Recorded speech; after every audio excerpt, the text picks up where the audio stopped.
tension so thick it almost seemed palpable. There was an oppressive pressure in the air and would have surely demoralized and paralyzed lesser individuals. Luckily, Toby was strong enough mentally to still be able to stand, let alone speak, after his rendition of events since his latest sensei's death. 6 bijou, said Madara as he stared out at the forest surrounding him. Toby stood beside Madara but a few steps back as they both were overlooking the land outside their hideout. The calm tone of Madara irked Toby because he'd expected rash aggression and verbal slander from the man. Instead, he was treated with an even worse outcome: disappointment. There's nothing like disappointing someone who depended on you or had hopes for you. It's a kick to the stomach. A physical kick can be healed, but disappointment was an emotional kick to the stomach that lingered. It was pain without remedy. It just hurt, so Toby said nothing as he sat in silence with Madara, continuing to look outward into the forest. The silence was inevitably broken when Zetsu appeared from the ground and gave some news that released some of the tension. Madara-sama, the last 3 bijou are all in one place, said Black Zetsu as his white half continued for him. The Nibi, Hachibi, and the Kyubi are all facing off against the other members of Akatsuki. It does seem like the Jinchuriki will succeed, though it may take a lot out of them and you can clean up and take all 3 at the same time. Madara's head picked up at that as his Sharingan glowed. It appears that you have been given a chance to reconcile your mistake. Let us go. We will collect the bijou now and finish Project Tsukinomi. Toby nodded his head before placing a hand on Madara's back. A spiral vortex appeared as the 2 of them vanished into it. This should be interesting, said Zetsu before he disappeared into the ground to get a view of the fight that was about to occur. Kimogakure 10 minutes earlier. We never catch a break from these guys, said Naruto before dodging a myriad of attacks against him from one of the zombie duo, Kakazu. Just after dodging Kakazu, Naruto was met with the constant offense of Haiden as he jumped back away from swings of the man's scythe. 20 minutes ago, everything was calm and Naruto was just telling Yujito about Amigakure. Then they noticed Killer Bee shift into the Hachibi. Yujito realized that if Bee did something like that within the confines of Kimogakure, then he was likely in a battle and the 2 took off immediately. Luckily they did, as they were met with Kisame battling against Bee and 3 more members of Akatsuki waiting for them in Deidara, Haiden, and Kakazu. Yujito set off to deal with Deidara as Naruto handled the zombie duo. Each of the 3 Jinchuriki were separated on 3 different mountain peaks turned platforms in their duel with Akatsuki, almost in a triangle if one were to look from above. And Naruto was left against 2 opponents to contend with in the battle. The zombie duo was relentless in their assault as far as Naruto was concerned, especially Haiden.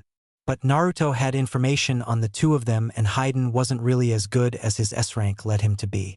Immortality and wanton slaughter certainly bolstered one's reputation. Eventually, Naruto stopped dodging before stepping into one of Haiden's swings with a tri-pronged kunai in hand. Blocking the scythe with ease, Naruto planted a kick in Haiden's sternum to send him skidding backward. Naruto then looked over to Kakazu to see him standing still and just staring at him. A black being, comprised completely of threads with a white mask and red painting on it, appeared right next to Naruto as he looked on at its sudden appearance. Katan. Zukaku, fire style. Intelligent hard work, said Kakazu as a ball of fire appeared in the mask's mouth and fired off a powerful stream of fire that engulfed Naruto. The fire blazed for a while before coming to a stop to reveal Naruto burning completely, though it was only a wood clone. Just like Hashirama, I can't tell the difference between the clones and the original. Kakazu watched his fire mask get dragged into the ground by its ankles from a pair of hands belonging to another Naruto clone. As the being got dragged down, another Naruto was revealed behind it with a Rasengan flowing through the back of the mask's head. Rasengan, said Naruto as the bright blue ball of energy burst the mask into pieces as the threads simply went limp as if it died. Naruto let the Rasengan dissipate before looking at Kakazu. 1 heart down. For more to go. He has information on me, thought Kakazu before seeing Haiden run up behind Naruto to strike him down.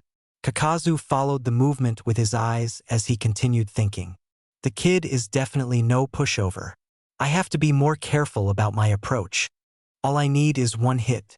1 drop of blood. said Haydn, swinging his scythe with newfound effort and in a way that caused fewer openings than his previous attempt. Come on, kid. Just mess up once.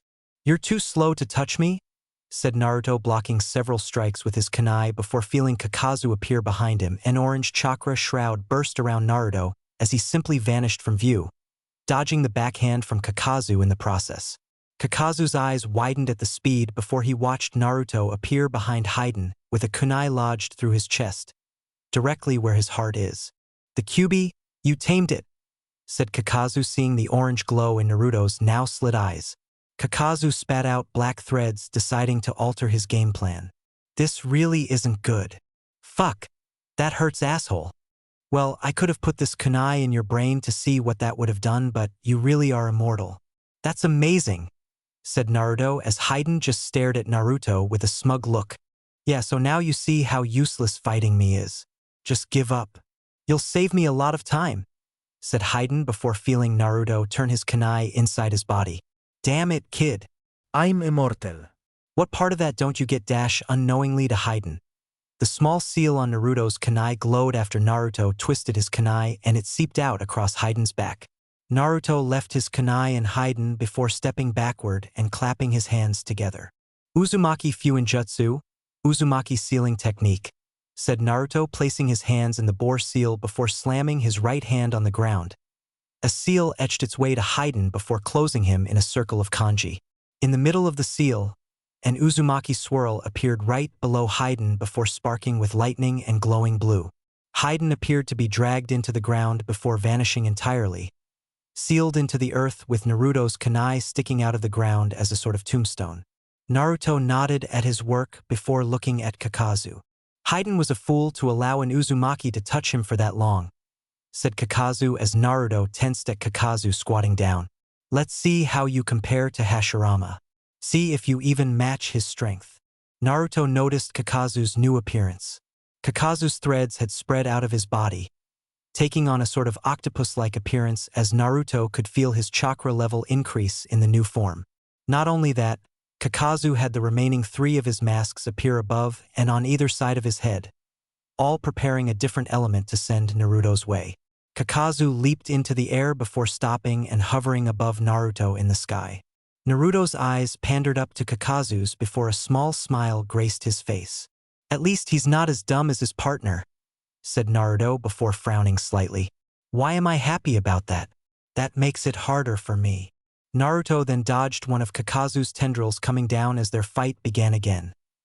With Killer Bee. Oh ho ho ho, Hachibi. You're probably the strongest Jinchuriki I've ever faced. Maybe outside of Naruto-san, said an enormous Kisame with more shark-like attributes than before. Kisame had merged with Samahata earlier in the fight.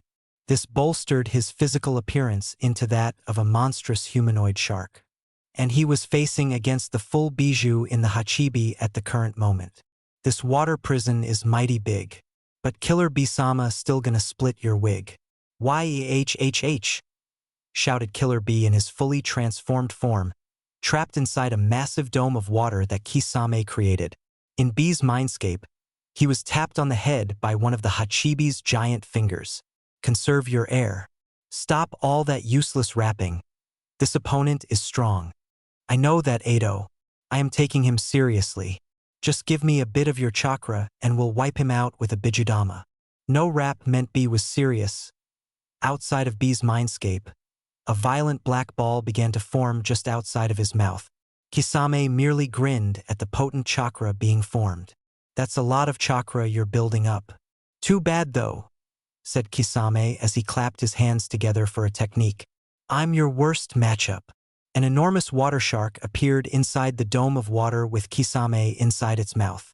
Kisame thrust his arms out, the bottom of each palm touching, as the water shark made its way to Killer Bee, who released his own jutsu. Bijudama, tailed beast ball, Suetun, Daikoden no jutsu, water style, great shark bullet technique. The two techniques met with Kisame's appearing to eat Bee's jutsu and grow in size before continuing forward. Killer Bee was so shocked at what occurred that he did nothing but take the shark right on the chin. The shark detonated and blasted him out of the water prison with concussive force. Word to ya mama, that thing ate a Bijudama. Thought Killer B as he laid on the ground, out of his full transformation in just a standard version 1 Jinchuriki cloak. Killer B strained to pick his head up, but in doing so was met with Kisame landing in front of him, taking a swipe at his legs with Samahata.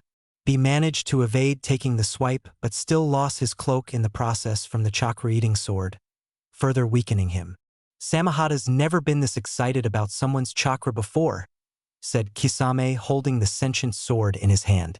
Samahata was also much larger in appearance from absorbing Killer B's chakra that its mouth became more pronounced, and its size was bigger than Kisame himself. Thank you, Hachibi. Now just stay still and I'll cut off your legs. Kisame prepped for another swipe at Killer B, but just before he did, Samahata twitched in a warning. Though it came too late as a blue blur barreled into Kisame. The ex-Kiri swordsman was smacked clear across a ravine and into the side of a taller mountain. Erubo elbow. I, bathed in his lightning armor, stood over B with his elbow extended. I then looked to the Hachibi Jinchuriki to see him on the ground in pain from his run-in with Kisame. You're welcome. Thanks, bro. You stay down B and regain your chakra. I'll handle him. B nodded as I took off to where he smacked Kisame. With Yujito. Why'd we have to get the long-distance one, kitten? Asked Yujito's bijou. The Nibby? Yujito was in the process of dodging another clay bird from the IWA bomber, Deidara, as she continued to scamper around away from his long-range assault. I'm not too sure, thought Yujito before unleashing a mighty blue fireball from her mouth that Deidara easily dodged before sending out another clay bird. If I had to guess though, I'd assume from our earlier run-in with those immortal dudes that we couldn't beat them before, and I'd still be hard-pressed now. Bisama was already taking on Kisame, leaving us with this guy. Yujito dodged another barrage of clay birds sent toward her as the Nibby internally nodded her head. Makes sense. The rakeage has arrived at least, said Nibby before seeing a stream of blue beams approach Deidara at a rapid pace. Oh, more than just the rakeage. I believe the correct term is cavalry. Yujito just smiled. Yes, Nibby-chan. The cavalry has arrived, thought Yujito as she saw Ice Right-Hand Man, Darui, fire off power streams of energy at Deidara. Rantun, Ryza Sakasu, Storm Style, Laser Circus, said Darui, firing off the guided beams at Deidara. Deidara grimaced at the powerful range technique, but his clay owl managed to evade all of the beams. Then the IWA bomber was blinded by a flashbang. Well, at least what appeared to be a flashbang. Raigen Reikachu, lightning illusion flash of lightning pillar, said she as the bright light engulfed Deidara. Deidara recognized the genjutsu attempt almost immediately and channeled his chakra accordingly to break it. Upon doing so, Deidara just chuckled to himself. Cats move fast, I see, said Deidara as behind him stood Yujito, bathed in her blue chakra cloak. Yes, we do, said Yujito before extending her fingernails and lashing out at Deidara. Konoha same time. Sure so, are you serious? Yes, I am, Sakura. It really wasn't that bad, said Tsunade, setting her teacup down on her desk. Jiraiya wasn't the lecherous Jiraiya on our date. He was just Jiraiya and it was mightily refreshing. Are you saying you actually like Jiraiya-sama? Don't insinuate that. That won't happen, said Tsunade, picking up a document on her desk. There's a long backstory behind that which I'm sure you'd love to hear, but this isn't the place for that, nor do I feel like sharing it. Sakura only smiled at Tsunade though, despite her words. Tsunade-sama has a thing for her teammate, said Sakura as Tsunade's cheeks heated up into a blush. Not out of embarrassment but out of anger. Perhaps both. Sakura. For the dash, Tsunade's reply was cut short as her teacup cracked out of nowhere. Tsunade and Sakura both looked at the cup with worried expressions on their faces. Both knew something bad happened or was about to happen. With something like that, it usually preceded bad things. An omen of things to come. Root Base, Katan, Hosenka Mikyaku, Fire Style, Phoenix Sage Fire Annihilation, said Sasuke before his chest puffed up and he launched out a volley of fireballs. The fireballs grew in size as they headed toward 8 target dummies. The fireballs hit each dummy pinpoint before exploding into a shower of fire around them. Sasuke admired his work before his eternal Sharingan looked over to the man standing directly to his right. The man had a small smile on his face at what he saw. "That is an impressive jutsu, Sasuke-kun," said Itachi with his own EMS shining brightly in the dim underground base. Sasuke just smirked at that acknowledgement from his elder brother. "Thanks, Anai-san. Though it's not the only thing I've been working on," said Sasuke as an ethereal being formed around Sasuke in a purple chakra. "My Susanoo, I've accessed more of it." Itachi's eyes seemed to analyze the new Susanoo as he noticed a few differences about it from when the two of them fought. Instead of the arrows made of chakra like before, Sasuke's Susanoo now wielded arrows made of Amaterasu's fire. Sasuke could now fire bows of inextinguishable flames against his opponents. But that wasn't the only change. The other was a pair of wings spreading out of his Susanoo's back. The scaled hands, beak-like hood, wings, and Amaterasu arrows gave Sasuke's Susanoo a daunting appearance. Just before Itachi could comment on the new Susanoo, he seemed to jolt slightly before peering his eyes out to his right. Sasuke noticed the action and also looked in the same direction while letting his Susanoo fade. Knowing Sasuke would ask, Itachi answered before he could ask the question. "I have a feeling something bad has occurred."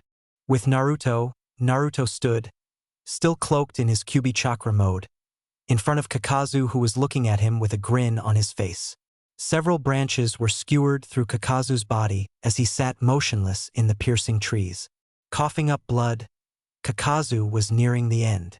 "Seems that I still can't overcome that Kekai Genkai. You're the strongest of Hashirama's ilk in years," said Kakazu before coughing up more blood. Naruto merely took out a kunai as Kakazu left him with a few more words. "Seems you really are Hashirama's heir. Even more skilled than I remember him being." Naruto spared no more words before planting the kunai into Kakazu's head, killing the dangerous Akatsuki member. Naruto looked over to his left to see Ai handling Kisame with ease and to his right to see Yujito, Darui, and she taking care of Deidara. Naruto just nodded his head, realizing that the other two fights were going well. "I'll be the judge of whether or not you're comparable to Hashirama." Naruto's eyes widened recognizing Tobi's chakra signature, and even more when Kurama told him who the second signature belonged to, Uchiha Madara.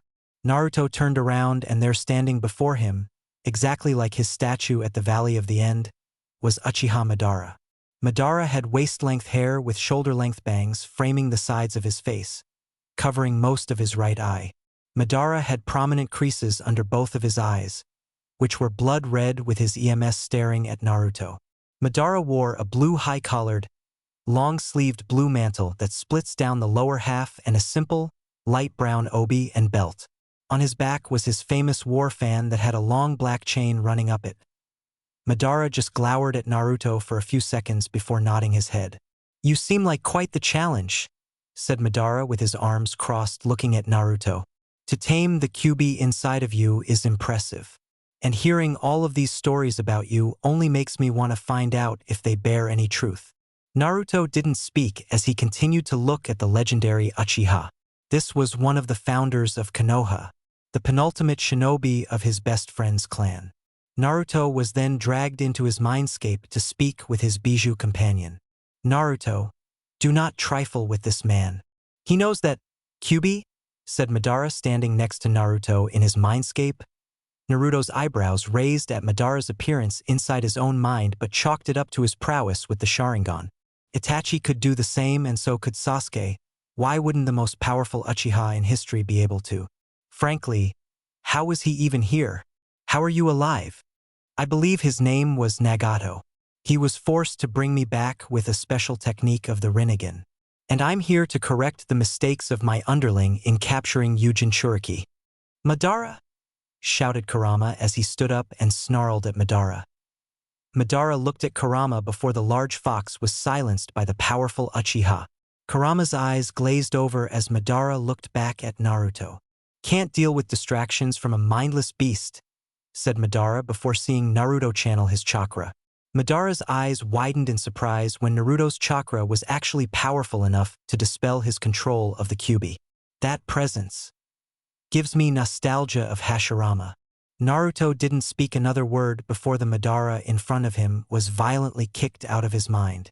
Kurama clearly didn't like the Uchiha. Madara grinned at being expelled before addressing the boy in front of him. "Do not disappoint me," said Madara before blowing out a violent wave of fire at Naruto. Naruto was quick to act, having already placed his hands in the snake seal. Mokutan, Hobi no Jutsu, with style, with expulsion technique. A large, wooden dragon head surrounded Naruto and protected him from the powerful fire technique. Madara then had to jump back to avoid a large claw made of wood that attempted to attack him from underneath the ground. The wooden dragon head around Naruto sank back into the floor as Naruto just channeled more chakra into his second technique. Mokutan, Hote no Jutsu, with style. Laughing Buddha technique. Thought Naruto as more clawed hands, reminiscent of a fox's paw, burst from the ground surrounding Madara. "Yes," said Madara as a blue chakra surrounded him, growing into his Susanoo. Madara's Susanoo had 4 arms as each one had a sword in hand. Madara did a quick spin and sliced the hands to stop Naruto's attack. Madara smiled as he saw Naruto had already moved again. "You dance well. No faltering in your steps."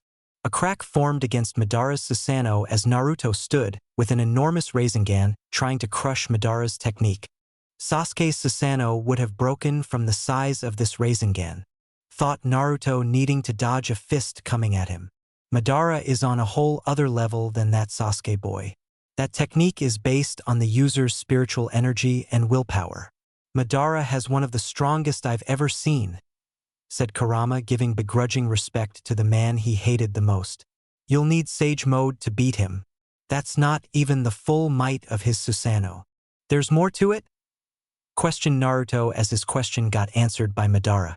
His Susanoo grew legs and stood in front of Naruto. Many times the size of the average man.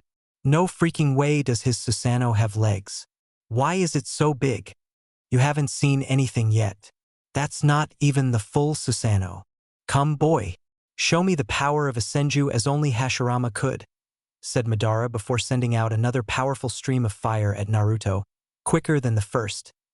With seems the stories are true of you being the fastest man alive, said a bloodied and beat-up Kisame.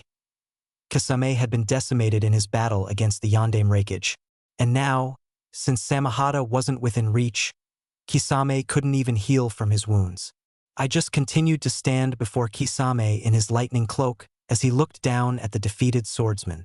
I won't allow you Akatsuki to take B or Yujito. Those other villages may not have cared about their shinobi, but Kumogakure is different, said I as his cloak sparked a bit brighter as he prepped to finish Kisame for good.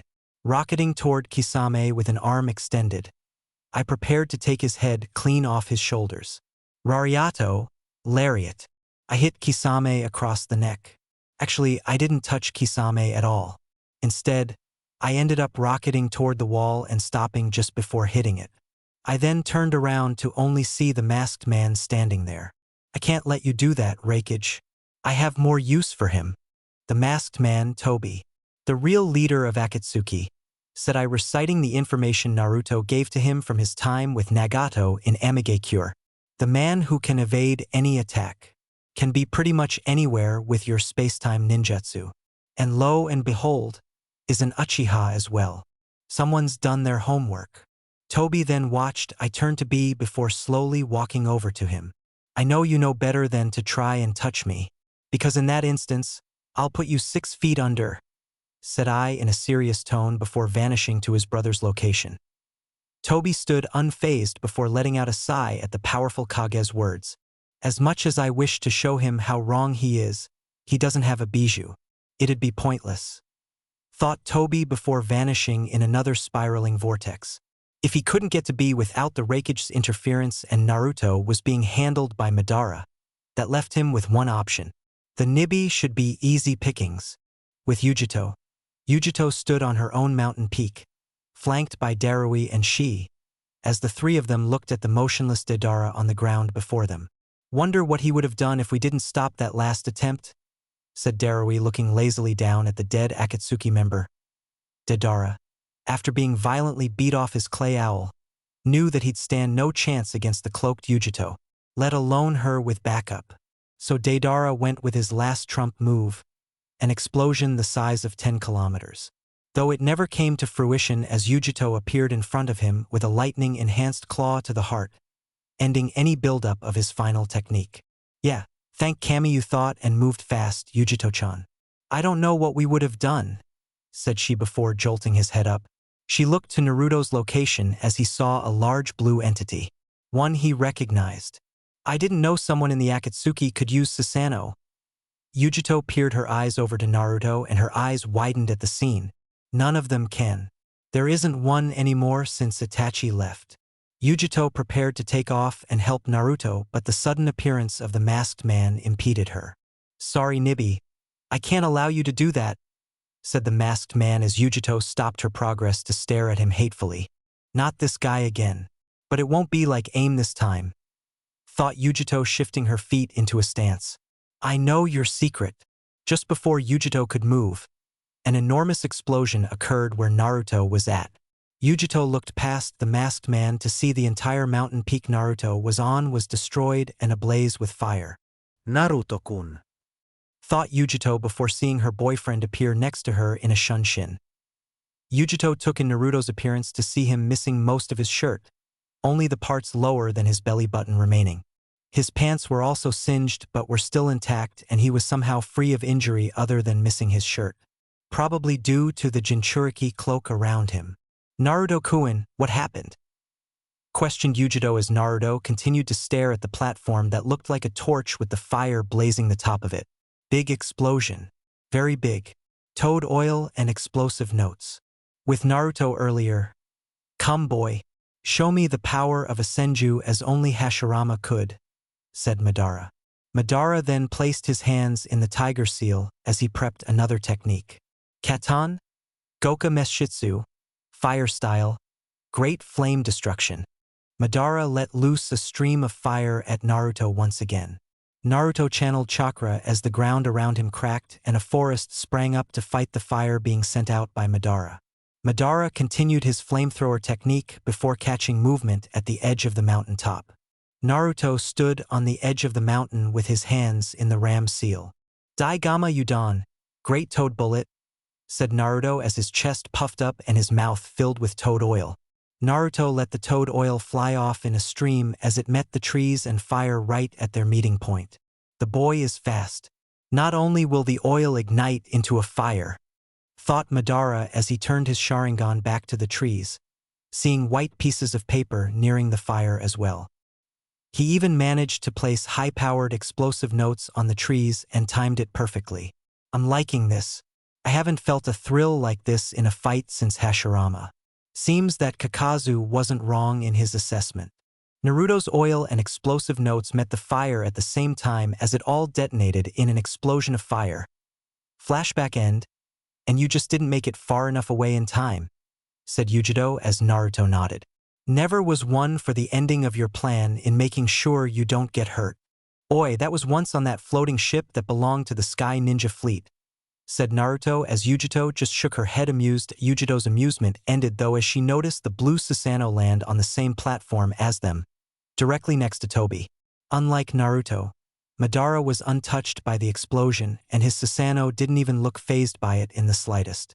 It was at that moment that Yujito, Darui, and she all recognized the man before them and their eyes widened in shock.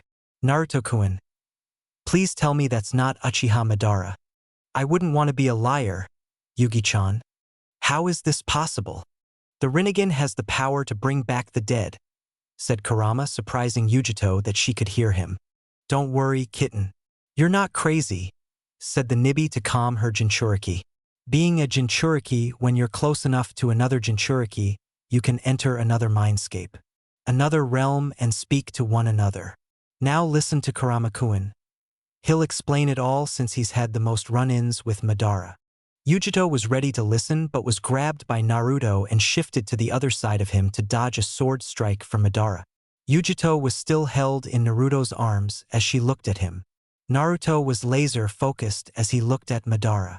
Keep your eyes peeled. You'll have to listen and move, Nico, said Naruto before letting Yujito go and placing his hands in the ram seal. Mokutan Mokoryu, wood style, wood dragon. A large wooden dragon sprang from the ground behind Naruto as its lower end coiled around Naruto and Yujito. Naruto then turned his head to Darui and Shi, who both just sat back in awe of what was happening before them. Get out of here and get B to safety. Tell Raikage Dano to come. We may need his assistance, said Naruto quickly before turning back to Madara. Ah yes, Hashirama's famous wood dragon. A powerful technique it is, said Madara with his arms crossed as he looked down at Naruto and Yujito. Yujito and Naruto weren't paying attention to Madara, though as they'd been steadily listening to Kurama during the momentary break in the action. So our best bet would be to run? Questioned Yujito as Kurama internally nodded her head. Is he really that powerful? Yes, Naruto, you remember how strong the chakra imprint of Hashirama was? Questioned Kurama as Naruto knew where this was going. Madara is considered his equal. You'll either need to use Sage Mode and go all out or run. There's no in between here. Right, we can't necessarily run. Toby can teleport. And I don't want to enter Sage Mode here, said Naruto in reply as he let his dragon slide its way to Madara. We may be miles from Kumogakure, but if the story is true about the Valley of the End, this site won't be big enough to handle that type of destruction without it affecting the village in some way. The village will be fine. It's just a place since I'm certain the civilians have evacuated. Informed Yujito to keep Naruto from feeling guilty. Plus, if we run, what about B? Raikage-sama? Everyone else? If we just leave, that'll leave the village less guarded if he decides to attack it. Naruto watched Madara handle his wood dragon with experience garnered from his time against Hashirama as Naruto replied to Yujito. We'll take B as well. And if he's really after us Biju, he won't bother taking out Kumogakure or anything else. I'm certain of it. Thought Naruto seeing his wood dragon get sliced in half by Madara. From Gigi's stories, Madara is a man who will take what is necessary, no more. And the only necessary for his plan are me, you, and Karabi. That's all. Kumo will be safe. Yujito seemed to begrudgingly agree with the plan as I sparked into the field next to the Jinchuriki couple. I saw the two weren't harmed before peering his eyes out at Toby and then Madara.